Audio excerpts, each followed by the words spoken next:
Rule of inheritance. जो देखो, rule of inheritance actually में क्या है वो मैं आपको बता चुका हूं। अभी जो हेयर वाला एग्जांपल था उसमें हमने डिस्कस किया कि ऑफ स्प्रिंग्स के हेयर के कलर कैसे डिसाइड होते हैं।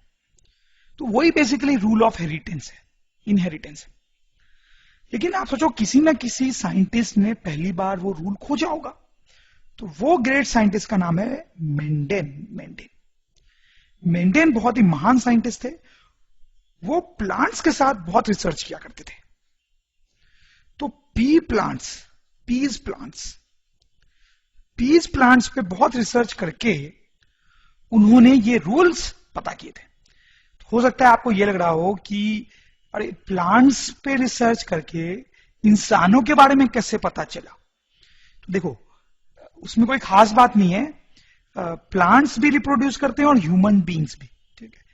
तो रिप्रोडक्शन के टाइम कुछ रूल्स ऐसे होते हैं जो प्लांट्स भी फॉलो करते हैं और एनिमल्स भी फॉलो करते हैं, ठीक है।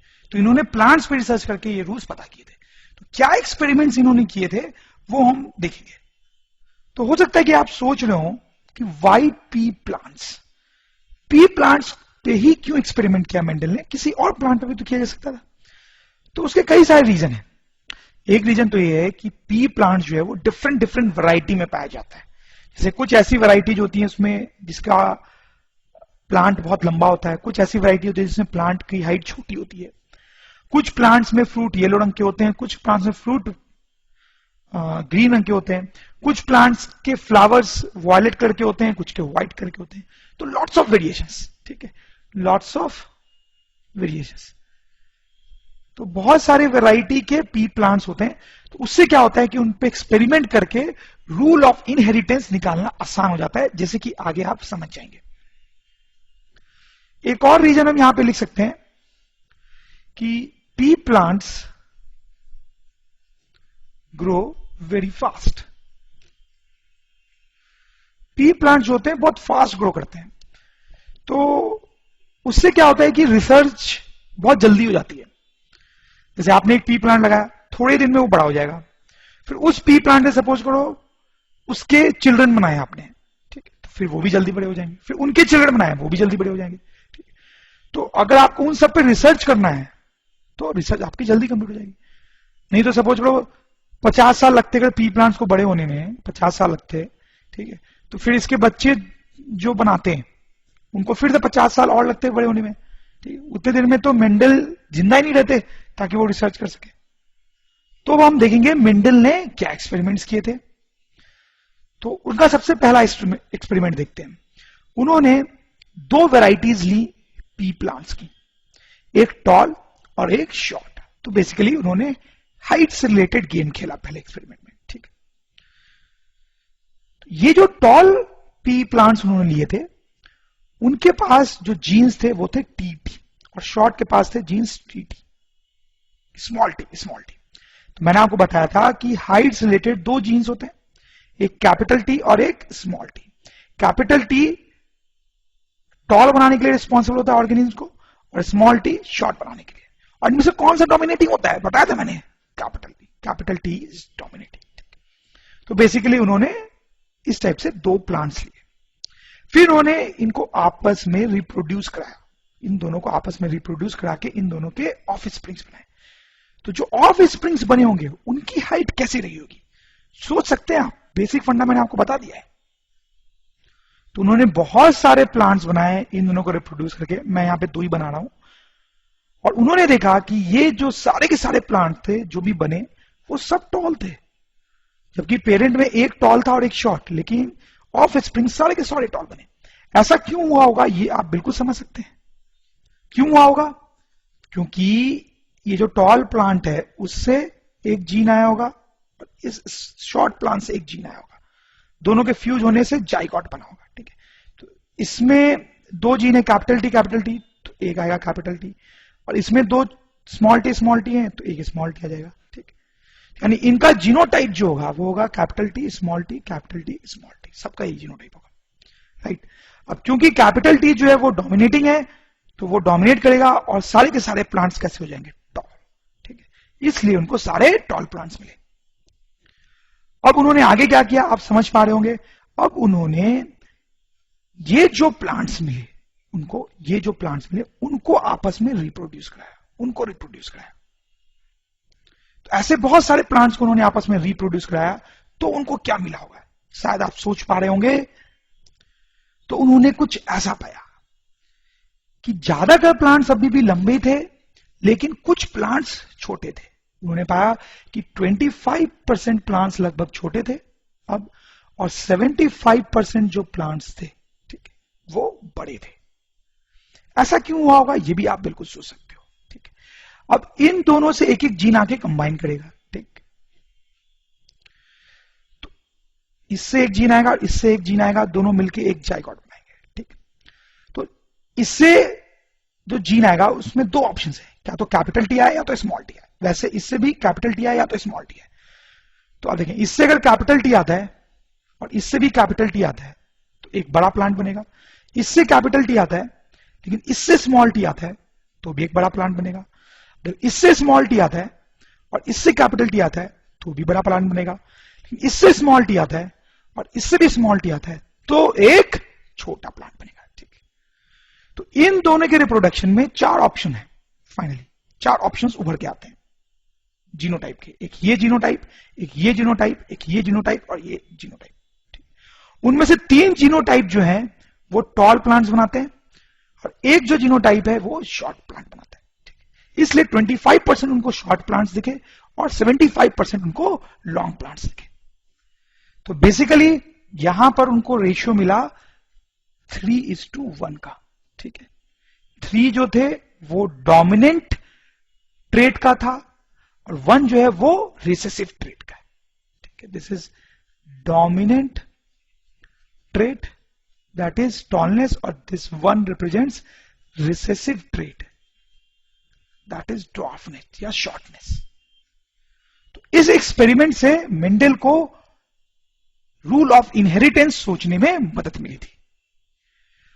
यहां पर एक और टर्म यूज किया जाता है कई बार, ये जो प्लांट्स बने थे पहली बार रिप्रोडक्शन से, मतलब ये तो ओरिजिनल प्लांट्स हमारे पास, फिर पहली बार जब हमने रिप्रोडक्शन कराया तो ये प्लांट्स बने, तो इनको कई बार बोला जाता है फर्स्ट फीलियल जेनरेशन।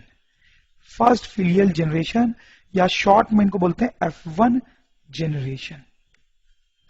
तो आप समझ होंगे इन प्लांट्स को क्या बोलते हैं।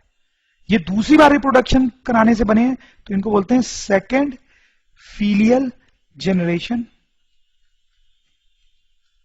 या फिर F2 जनरेशन। उसी तरह से मेंडल ने फ्लावर के कलर्स के बेसिस पे भी एक्सपेरिमेंट किया। उन्होंने ऐसे प्लांट्स लिए जिनके फ्लावर्स वायलेट थे और ऐसे प्लांट्स लिए जिनके फ्लावर्स व्हाइट थे। ठीक, फिर उनको आपस में ब्रीड कराया तो F1 जनरेशन मिला जिसमें फ्लावर्स वायलेट थे। फिर इनके ब्रीडिंग से उनको F2 जनरेशन मिला जिसमें ज्यादा वायलेट फ्लावर्स और कम व्हाइट फ्लावर्स थे और उनका रेशियो पहले की तरह 3:1 था। तो क्या आप इस एक्सपेरिमेंट को भी एक्सप्लेन कर सकते हो उसी तरीके से? बिल्कुल कर पाओगे। हम ऐसा सोच लेते हैं कि जो वायलेट फ्लावर वाले प्लांट्स हैं उनमें जो जीन होगा वो कैपिटल वी होगा और व्हाइट फ्लावर वाले जो प्लांट्स हैं उनमें जो जीन है वो स्मॉल w। तो स्मॉल w ऐसा जीन है जो फ्लावर्स को व्हाइट कलर देता है। कैपिटल वी जीन का वो फॉर्म है जो उसको वॉयलेट कलर का फ्लावर देता है। ठीक है, और क्योंकि मैंने वी कैपिटल में लिखा है मतलब this is dominant gene and the other one W is recessive gene. अब आप समझ सकते हैं जब ये दोनों मिलकर रिप्रोड्यूस करेंगे तो यहां से एक कैपिटल वी आएगा और यहां से एक स्मॉल w आएगा। ठीक, तो F1 जनरेशन जो है उसका जीनोटाइप होगा कैपिटल वी स्मॉल w और क्योंकि कैपिटल वी डोमिनेटिंग होगा तो वॉयलेट कलर के इसके फ्लावर्स होंगे। फिर F1 जनरेशन से जब F2 जनरेशन बनेगा तो क्या होगा, तो F1 जनरेशन के सारे प्लांट्स WV टाइप के होंगे। तो इनसे जब जीनोटाइप बनेगा तो कौन कौन से जीनोटाइप्स बन सकते हैं, that is VV, VW, WV and WW। तो इन तीनों केसेस में, इन तीनों जीनोटाइप्स में वॉयलेट फ्लावर्स आएंगे और इस केस में व्हाइट फ्लावर्स आएंगे, जिसके कारण वॉयलेट और व्हाइट का रेशियो 3:1 होगा। तो मेंडल के इन ग्रेट एक्सपेरिमेंट से हम एक और रूल इनहेरिटेंस का देख सकते हैं, जो जाने अनजाने में अभी तक हमने देख तो लिया है लेकिन एम्फेसाइज नहीं किया। ठीक है, वो रूल है कि traits carried by genes do not mix। कहने का मतलब है कि जैसे ये जो जीन है, ठीक है, और ये जो जीन है, ये जो जीन है वो व्हाइट फ्लावर्स बनाता है और ये जो जीन है वो वॉयलेट फ्लावर बनाता है। लेकिन जब ये दोनों जीन प्रेजेंट होते हैं किसी प्लांट में, तो ऐसा नहीं होता है कि जो फ्लावर का रंग है वो वॉयलेट और व्हाइट के बीच में हो जाए, ऐसा नहीं होता है। आप समझ रहे हो मेरी बात? ऐसा भी तो हो सकता था कि दोनों वॉयलेट वाले जीन हो तो वॉयलेट फ्लावर, दोनों व्हाइट वाले जीन हो तो व्हाइट फ्लावर, और जैसा यहां पे हो रहा है एक वॉयलेट और एक व्हाइट, तो फ्लावर का कलर जो है वो वॉयलेट और व्हाइट का कोई मिक्सचर बनना चाहिए था, लेकिन वैसा नहीं होता है। इस एग्जांपल में आप देखेंगे तो और आपको समझ में आएगा। जैसे टॉल प्लांट है, दोनों टी, शॉर्ट प्लांट दोनों स्मॉल टी, लेकिन ये जो प्लांट था उसमें एक कैपिटल टी था और एक स्मॉल टी था। तो ऐसा भी तो हो सकता था कि टॉलनेस और शॉर्टनेस दोनों मिक्स हो जाए और प्लांट की जो हाइट है वो मीडियम हो जाती, मीडियम, लेकिन ऐसा नहीं हुआ। ठीक है, क्या तो प्लांट्स टॉल रहते हैं या फिर शॉर्ट होते हैं, मीडियम हाइट उनकी नहीं पाई गई। तो इससे हम ये रूल लिख रहे हैं कि traits carried by genes do not mix. तो मेंडल के इन ग्रेट एक्सपेरिमेंट से एक और रूल ऑफ इनहेरिटेंस हम देख सकते हैं, हालांकि हमने देखा है जाने अनजाने में, बट उसको लिखा नहीं है, एम्फेसाइज नहीं किया है। तो वो रूल ऑफ इनहेरिटेंस हम लिख सकते हैं, traits carried by genes do not mix.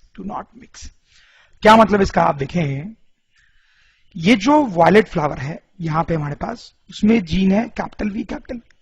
ये जो व्हाइट फ्लावर है उसमें जीन है डब्ल्यू। ठीक, ये जो F1 जनरेशन बनी उसमें वॉयलेट वाले जीन्स भी हैं और व्हाइट वाले जीन्स भी। तो ऐसा भी तो हो सकता था कि अगर उसमें दोनों जीन हैं तो उसमें जो फ्लावर का कलर है वो वॉयलेट और व्हाइट का कोई मिक्सचर बन जाता, वॉयलेट और व्हाइट का मिक्सचर बन जाता, लेकिन ऐसा नहीं हुआ। फ्लावर जो है वो एक ही कलर का है, दोनों कलर्स मिक्स नहीं हुए। तो वही हम बोलना चाह रहे हैं, traits carried by genes do not mix.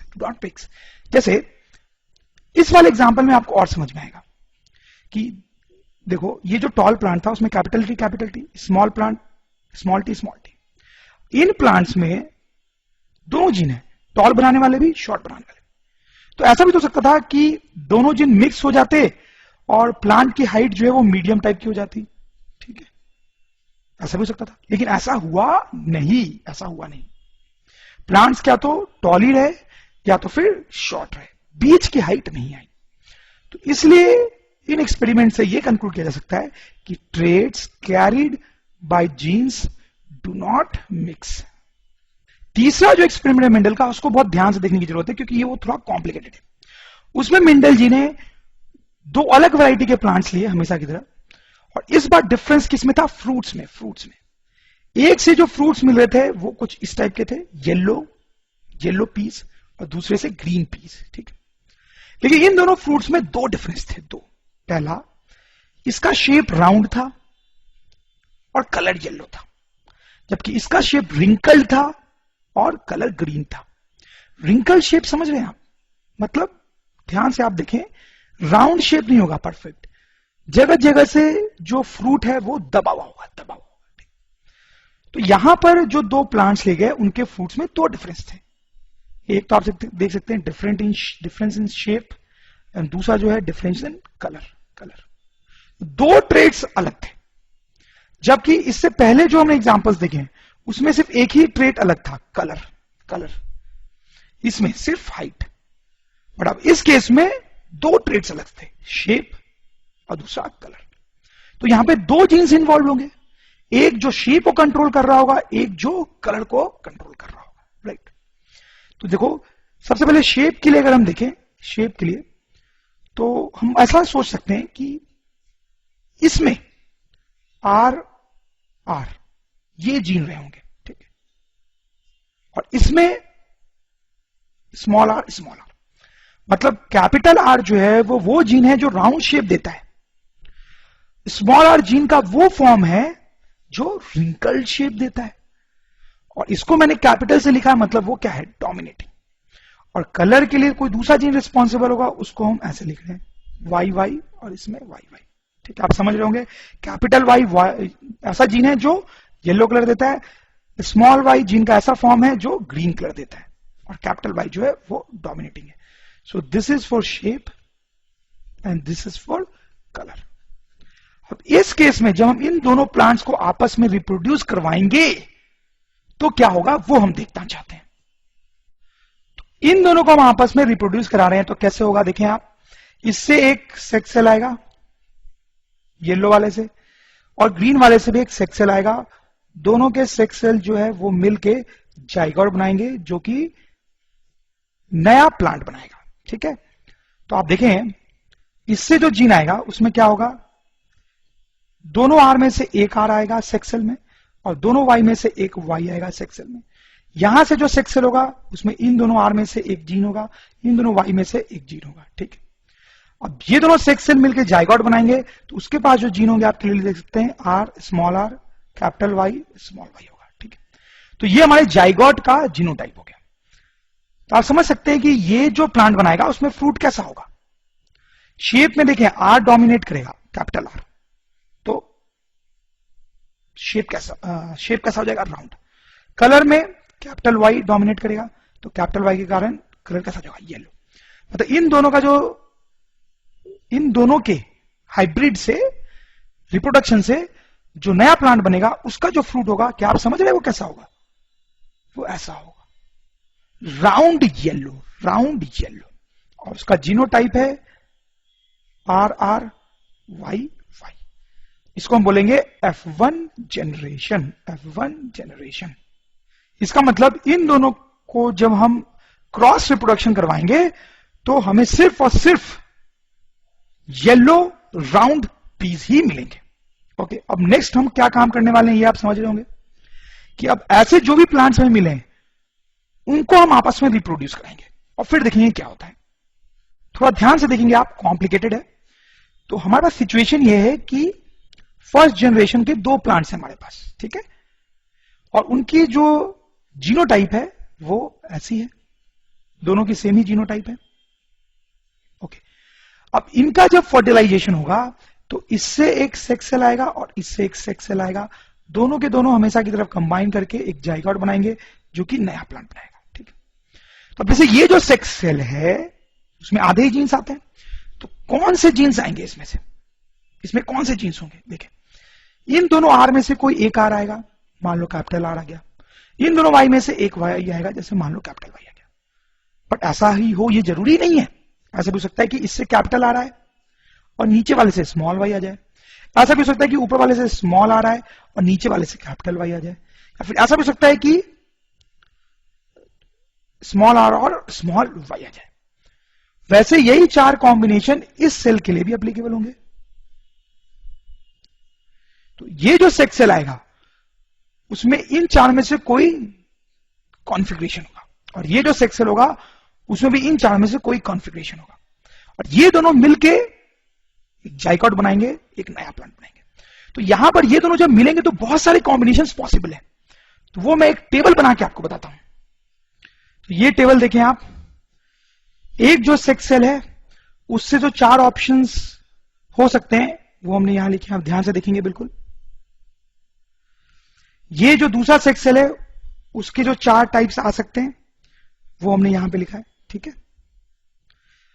अब देखते हैं, अगर एक सेक्स सेल इस टाइप का हुआ और दूसरा इस टाइप का हुआ तो दोनों के फ्यूजन से हमारे पास बनेगा आर आर वाई वाई, ठीक है। तो जो गैमेट बनेगा उसका जीनोटाइप ऐसा होगा। तो आप समझ सकते हैं कि अब वो कैसा प्लांट बनाएगा, आप सोचें, ठीक है। तो ये तो बहुत ही सिंपल है, आप समझ रहे होंगे, ये इस टाइप का प्लांट बनाएगा। कैपिटल आर मतलब राउंड और कैपिटल वाई मतलब येलो, ठीक है। अब मान लो यहां पर आते हैं, यहां पर क्या होगा, यहां पे जीनोटाइप बनेगा capital R capital Y small Y. ठीक, तो यहां पर जो प्लांट बनेगा वो कैसा होगा, सोचें आप, ये भी बड़ा सिंपल है। क्या लगता है आपको, कैपिटल आर जो है वो राउंड शेप देगा और कैपिटल वाई जो है वो येलो कलर देगा। ठीक है, तो ऐसा प्लांट बनेगा। यहां पर आते हैं, यहां पर क्या होगा, यहां पर जो जाइगोट होगा उसका जीनोटाइप ऐसा होगा। ठीक, तो कैपिटल आर डोमिनेट करके राउंड शेप देगा, कैपिटल वाई येलो शेप देगा। ठीक बात है। ठीक, और यहां पकड़ हम आए तो कैसा जीनोटाइप होगा, आर वाई। ठीक, या फिर इसको बेटर ऐसे लिखा जाए, R small R capital Y small Y. ठीक, तो कैपिटल आर जो है राउंड शेप देगा, कैपिटल वाई जो है वो येलो कलर देगा, इस टाइप से। फिर यहां पर आए, आप समझ तो रहे हैं, थोड़ा कॉम्प्लिकेटेड है। मान लो ये जो सेल है, सेक्स सेल, वो ये जीन्स लेके आता है और ये जो है वो ये जीन्स लेके आता है, तो क्या होगा, आर, तो हमारे पास जो जीनोटाइप होगा आर आर वाई वाई, तो that will be actually capital R जो है वो राउंड शेप देगा, कैपिटल वाई जो है वो येलो शेप देगा। ठीक है, यहां पर अगर देखें जाए तो ये हो जाएगा R R small Y. This is interesting. यहां पे क्या होगा, कैपिटल आर जो है वो राउंड शेप देगा, लेकिन दोनों स्मॉल वाई हैं, तो यहां पे ग्रीन कलर आ जाएगा, ग्रीन।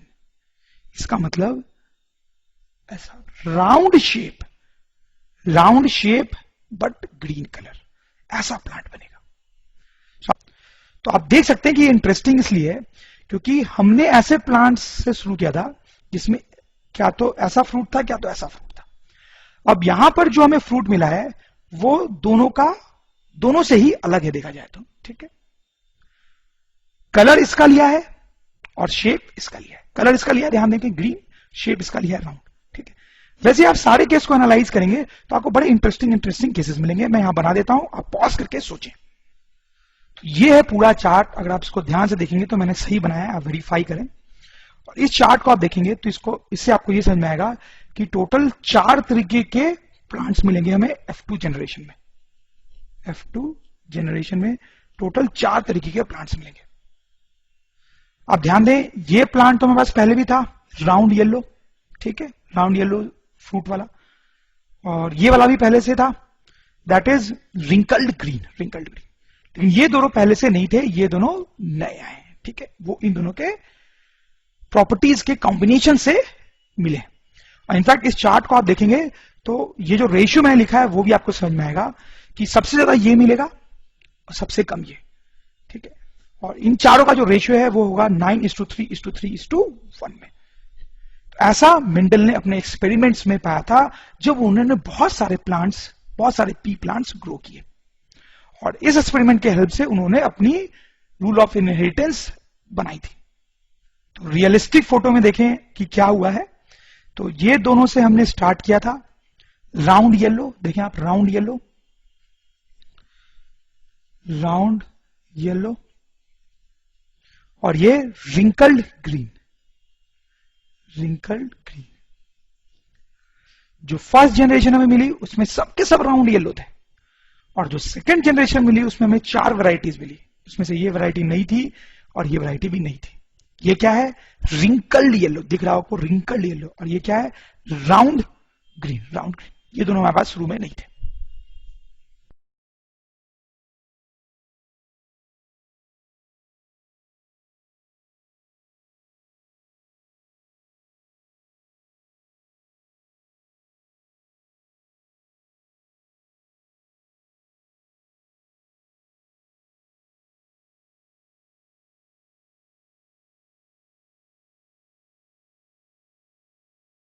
ओके स्टूडेंट्स, अब हम आगे बढ़ते हैं, सेक्स डिटर्मिनेशन। तो आप देखिए, जब भी रिप्रोडक्शन होता है तो एक ऑफ स्प्रिंग बनता है, क्या तो वो मेल होगा या तो फीमेल होगा। तो कैसे डिसाइड होता है कि वो मेल होगा या फीमेल होगा, तो आओ देखते हैं कि ह्यूमन बीइंग्स में ऐसा कैसे होता है। तो पहले तो मैं आपको बताऊं कि ह्यूमन बीइंग्स में 23 पेयर्स ऑफ क्रोमोजोम्स होते हैं। 23 पेयर्स ऑफ क्रोमोजोम्स। मैंने आपको क्रोमोजोम्स के बारे में पहले बताया, कहां पे होते हैं ये क्रोमोजोम्स, सेल के न्यूक्लियस में हमने पढ़ा है। तो 23 पेयर्स ऑफ क्रोमोसोम्स होते हैं। आप देख सकते हैं डायग्राम में, ये फर्स्ट पेयर है क्रोमोसोम का, ये सेकंड पेयर है, जैसे 8th पेयर है, ये 16th पेयर, ऐसे 23 पेयर्स होते हैं। उसमें से जो 22 पेयर्स होते हैं, फर्स्ट से लेके 22 तक, ये जो 22 पेयर्स होते हैं वो मेल और फीमेल में सेम टाइप के होते हैं। तो 22 pairs same type in male and female, ठीक है। लेकिन जो लास्ट का एक पेयर होता है क्रोमोसोम का, वो मेल्स में अलग होता है बिल्कुल और फीमेल्स में अलग होता है बिल्कुल।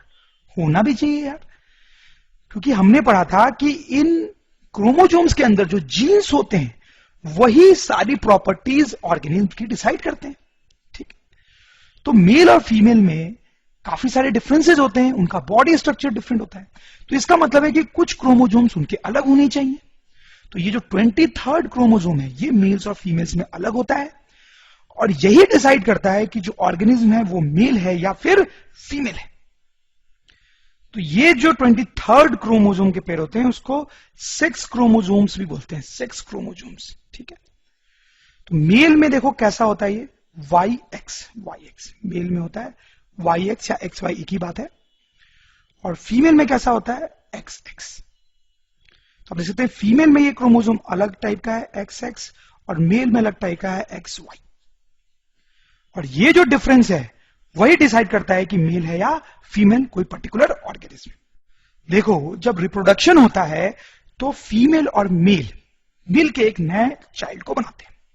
कैसे बनाते हैं, फीमेल से सेक्स सेल आता है जिसको हम ओवा बोलते हैं, मेल से जो सेक्स सेल आता है स्टूडेंट्स उसको क्या बोलते हैं, स्पर्म्स, उनको बोलते हैं स्पर्म्स, याद होगा आपको, ठीक है। और मैंने आपको यह भी बताया था कि ये जो सेक्स सेल्स होते हैं उसमें एक ही क्रोमोसोम होता है, एक ही क्रोमोसोम होता है। मतलब ये जो ओवा है उसमें इन दोनों में से एक ही क्रोमोसोम आएगा, बट दोनों में से कोई भी आए क्या फर्क पड़ता है, क्योंकि दोनों तो सेम है। तो इस ओवा में एक्स क्रोमोसोम होगा, ठीक है, क्योंकि फीमेल में सिर्फ एक्स क्रोमोसोम ही होता है। लेकिन मेल से जो स्पर्म आ रहा है उसमें कौन सा क्रोमोसोम होगा, ये कैच है, यही मेन पॉइंट है। उसमें एक्स क्रोमोसोम भी हो सकता है और वाई भी। तो हम मान लेते हैं कि इस केस में एक्स क्रोमोसोम है, ठीक है, लेकिन कभी वाई क्रोमोसोम भी हो सकता है। जैसे आप देखें ये दूसरे केस में मान लेता हूं कि वाई क्रोमोसोम है, ठीक है।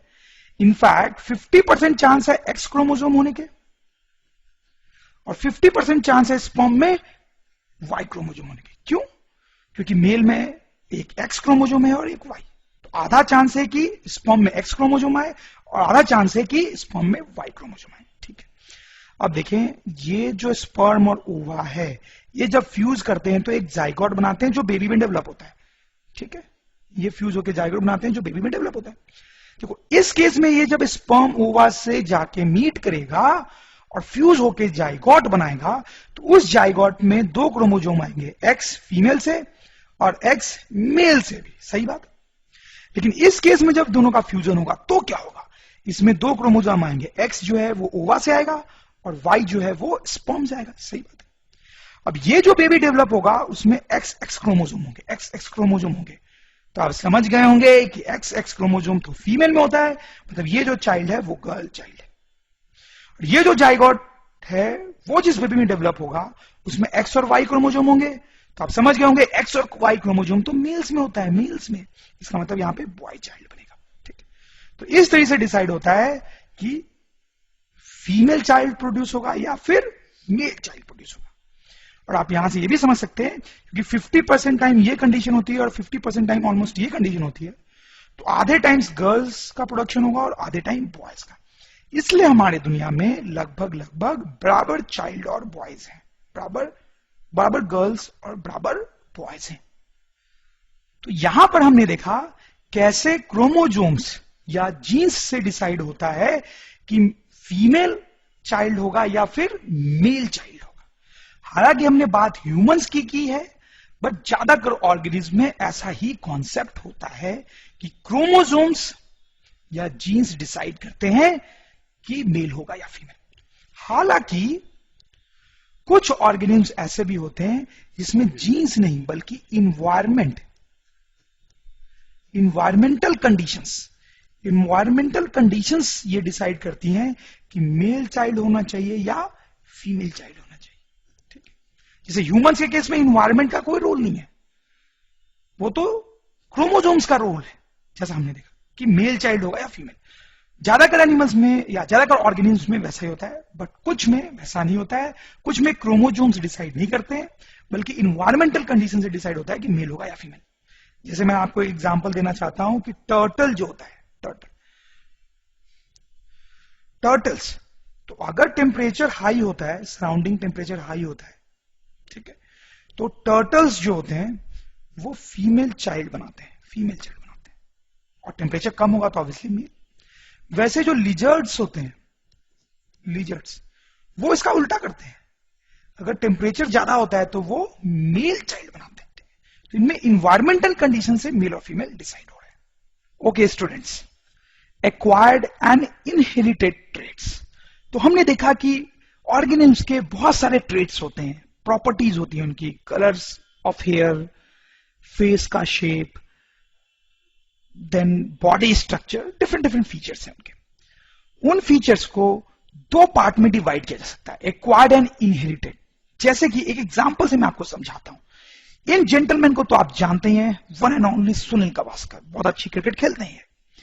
अब इनके बहुत सारे फीचर्स हैं, जैसे कि इनकी height, shape of the nose, colour of hairs, shape of the face, colour of the eyes. ठीक है, ये इनके कुछ फीचर्स मैंने लिखे हैं, और भी बहुत सारे इनकी बॉडी के फीचर्स हैं। अब देखिए, ये सारे फीचर्स इनके जीन्स में है, इनके जीन्स में। कहने का मतलब है कि इनके जीन्स ने डिसाइड किया है कि इनकी हाइट कितनी होनी चाहिए। इनके जो जीन्स है वो डिसाइड कर रहे हैं इनकी नोज का शेप क्या होना चाहिए, हेयर्स का कलर क्या होना चाहिए, आईज का कलर क्या होना चाहिए। इनके ये सारे फीचर्स है जीन्स द्वारा डिसाइड हो रहे हैं। और इनके ये जीन्स आए कहां से हैं? इनके पेरेंट्स से, इनके पेरेंट्स से। और इनके ये जीन्स इनके बच्चों तक भी पहुंचेंगे, बच्चों तक भी पहुंचेंगे। तो हम बोल सकते हैं कि ये जो सारे फीचर्स हैं वो इनके जीन्स के कारण है, और ये जो जीन्स है वो ये अपने बच्चों को देंगे, और इन्होंने ये जीन्स अपने पेरेंट्स से दिए। तो हम लिख सकते हैं कि these traits are inherited from parents and transfer to children. सही बात है, कोई डाउट नहीं है इसमें। अब देखिए, सुनील गावस्कर जी की एक और बहुत इंपॉर्टेंट ट्रेट है जिसके कारण हम इनको जानते हैं, और वो आप समझ रहे होंगे कौन सी ट्रेट है, बैटिंग स्किल्स। ये क्रिकेट बहुत अच्छा खेलते हैं, इनकी बैटिंग स्किल्स बहुत अच्छी है। अब आप बताएं, क्या ये ट्रेट इनको अपने पेरेंट्स से मिला है? नहीं, इनके पेरेंट्स, मदर और फादर, उतनी अच्छी बैटिंग नहीं करते थे, और इनके खानदान में इनसे पहले कोई भी इतनी अच्छी बैटिंग नहीं करता था। तो ये जो ट्रेट है ये इनको अपने पेरेंट्स से नहीं मिला है, ये इन्होंने इनहेरिट नहीं किया है। क्या ये स्किल ये अपने चाइल्ड को ट्रांसफर करने वाले? नहीं, इनका जो बेटा है वो इतनी अच्छी बैटिंग बिल्कुल भी नहीं करता है। तो बेसिकली ये जो ट्रेट है ये इनकी जीन्स में है ही नहीं, ये इनकी जीन्स में नहीं है। ठीक है, जीन्स में होता तो पेरेंट्स से मिलता और चाइल्ड को जाता, ये इनकी जीन्स में नहीं है। ये जो स्किल है ये इन्होंने अपने लाइफ टाइम में प्रैक्टिस करके एक्वायर किया है, आप समझ रहे मेरी बात? तो आप समझ गए होंगे मैं आपको क्या बताना चाहता हूं। ये जो ट्रेट्स मैंने यहां पे लिखे हैं इनको हम बोलेंगे इनहेरिटेड ट्रेट्स, और ये जो ट्रेट मैंने यहां पे लिखा है उसको हम बोलेंगे एक्वायर्ड ट्रेट्स। तो अब आप दोनों टाइप के ट्रेट्स में डिफरेंस समझ गए होंगे। जैसे एक और एग्जांपल देखते हैं, ये रैट्स हैं, रैट्स की लंबी टेल्स होती हैं। सपोज करो हमने कुछ रैट्स को पकड़ के उनकी टेल्स काट दी, सर्जरी करके टेल्स काट दी उनकी, ठीक। तो अब ये उनका एक ट्रेट बन गया, एक फीचर बन गया कि ये ऐसे रैट्स हैं जिनके नो टेल, ठीक है, जिनकी टेल नहीं है। अब जब इन रैट्स के बच्चे होंगे आपस में तो उनकी टेल होगी या नहीं होगी? क्या लगता है आपको? उनकी टेल होगी। क्यों होगी? क्योंकि ये जो फीचर था नो टेल वो एक एक्वायर्ड फीचर है,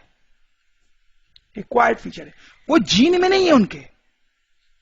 ये टेल काटने से उसकी जीन में कोई फर्क नहीं पड़ा, जीन अभी भी वैसा ही है जैसा कि पहले था, इसलिए बच्चे भी वैसे ही पैदा होंगे जैसे कि पहले होते। Because this is an acquired trait, वो बच्चों तक ट्रांसफर नहीं होगा। जैसे एक और क्वेश्चन मैं आपसे पूछता हूं, ये एक बहुत ही अच्छा स्विमर है, तो इसके दो ट्रेट्स मैंने लिखे यहां पे, एक स्विमिंग और एक इसके ब्लैक हेयर्स। इनमें कौन सा ट्रेट एक्वायर्ड है और कौन सा इनहेरिटेड? अब बताएं मुझे, तो आप शायद समझ गए होंगे स्टूडेंट्स कि ये जो स्विमिंग है that is an acquired trade, वो उसने लाइफ टाइम में एक्वायर किया है, वो उसके जीन्स में नहीं है और ना ही बच्चों को ट्रांसफर होने वाला है और ना ही पेरेंट्स से मिला है।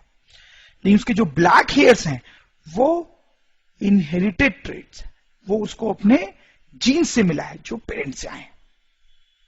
जैसे let's consider one more example, ये कुछ रैट्स है हमारे पास, इनका काफी बड़ा साइज है, खा पी के मस्त है एकदम, लेकिन किसी कारण से सराउंडिंग में जहां ये रहते हैं खाने की कमी हो जाती है। अब उससे क्या होगा यार, इनको खाना कम मिलेगा, खाना कम मिलेगा तो इनका साइज छोटा हो जाएगा, ठीक। फिर इनकी कई जनरेशन छोटी रह जाती है। क्यों छोटी रह जाती है? क्योंकि कई जनरेशन तक खाने की कमी रहती है, तो उनको खाना नहीं मिलता है, तो वो छोटे रह जाते हैं। तो अब ये जो इनका एक नया ट्रेट आया है, नया फीचर आया है, स्मॉल साइज, वो कौन सा ट्रेट है? वो एक्वायर्ड ट्रेट है या इनहेरिटेड? क्या लगता है आपको, क्या लगता है? देखो क्या होगा कि बाद में फिर से कभी अगर खाना सही अमाउंट में अवेलेबल हो जाता है तो ये रैट्स खा के वापस से बड़े हो जाते हैं, वापस से बड़े हो जाते हैं, ठीक।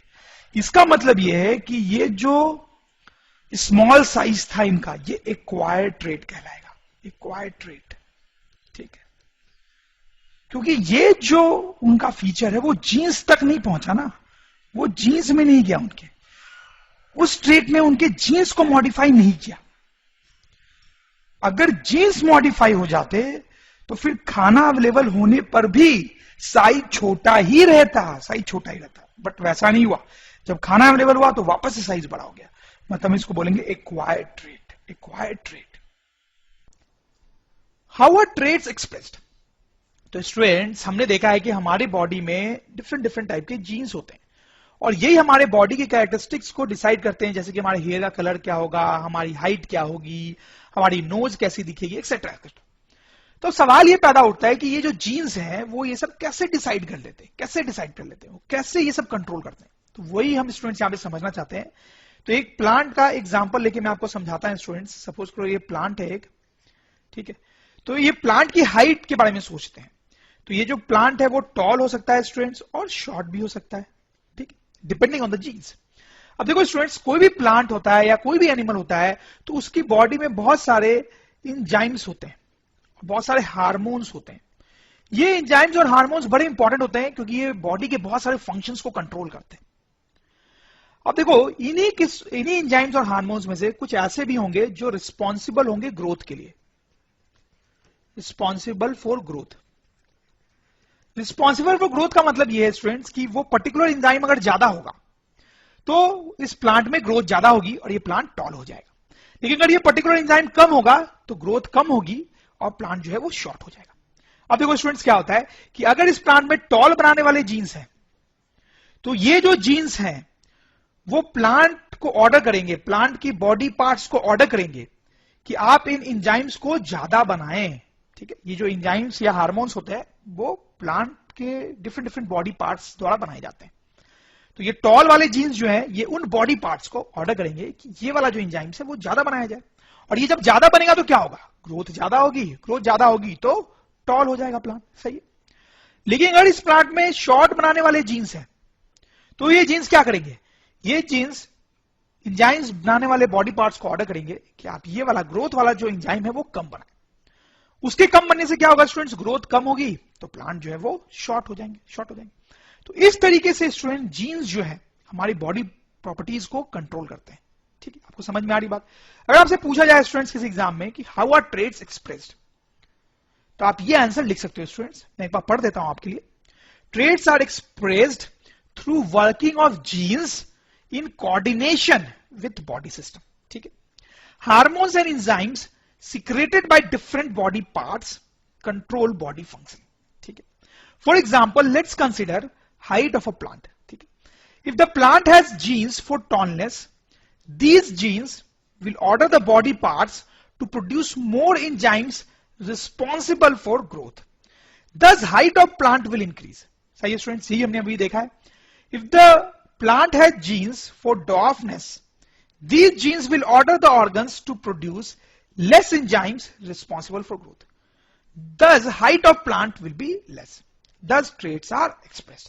सही स्टूडेंट्स, आपको समझ में आई बात?